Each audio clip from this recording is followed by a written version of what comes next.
Welcome to Guide Guru. We hope this video helps. You begin by confirming prerequisites, free disk space, and power. First, clear temporary files and ensure at least 10% free space. This prevents component failures. Once done, run the built-in Windows Update troubleshooter and record any error codes you see so you can target fixes.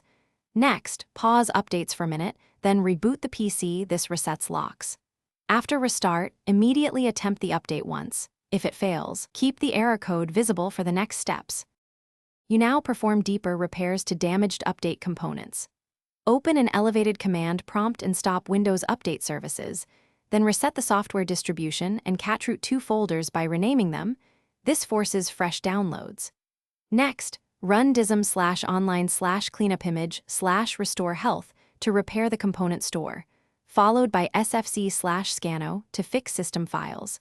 These 2 commands correct corruption that blocks updates. Once they complete successfully, restart services and try Windows Update again to fetch a clean update package. You finish by attempting a manual install.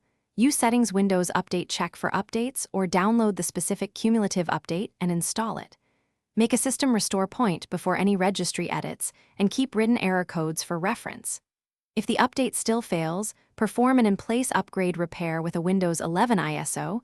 This preserves apps and files while replacing corrupted components.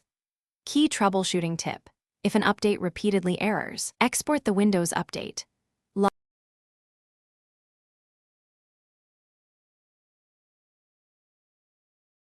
Thanks for watching. Consider subscribing if we helped you today.